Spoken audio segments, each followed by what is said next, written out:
Isipin mo to, isang araw may secret invitation ka na natanggap. Nakasulat dito, gusto mo bang mabayaran lahat ng utang mo at mabigyan ng bagong buhay? Sumali ka! Masyadong maganda para maging totoo, no? Pero paano kung totoo nga ang Squid Game? Welcome back sa channel!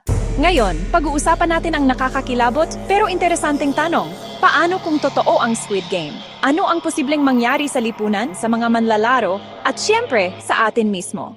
Tara, umpisahan na natin. Kung totoo ang Squid Game, sino nga ba ang unang sasali? Syempre, yung mga taong desperado, may utang, naghihirap, walang choice. Sa madaling salita, mga taong handang isugal ang buhay nila para sa pera. Sa madaling sabi, ang mga pinakadehado sa lipunan. Isipin mo, nasa loob ka ng isang laro kung saan bawat galaw mo ay pwedeng magdulot ng kamatayan. Yung stress, yung takot, hindi lang katawan mo ang sumasailalim sa pagsubok, kundi pati utang. Maraming manlalaro ang bibigay ang isip bago pa matapos ang unang round. Kung may totoong Squid Game, siguradong magiging malaking kontrobersya ito. Kasi sa technical na aspeto, isa itong malawakang pagpatay na nagpapanggap na laro. May mga mayayaman at makapangyarihan na manood at pupusta, habang ang mahihirap naman ay literal na ginagawang libangan. Ito ay perpektong halimbawa ng hindi pagkakapantay-pantay sa lipunan, parang mga laro ng gladiator sa Roma, pero mas moderno at mas brutal. Sa totoo lang, kung may ganitong laro sa totoong buhay, matagal na sigurong nadiskubre ng mga autoridad.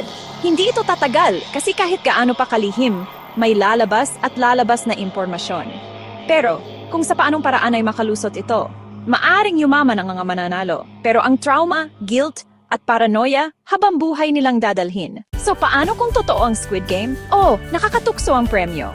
Pero sa katotohanan, hindi ito laro. Isa itong bangungot.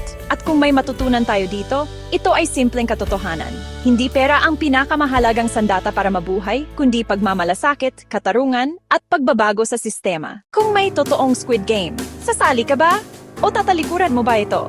Mag-comment sa ibaba ng inyong mga opinyon. And don't forget to like, share, and subscribe to Ambing PH para sa mas marami pang what-if na mga sitwasyong nakakagulo ng isip. Hanggang sa susunod, manatiling mausisa at manatiling ligtas.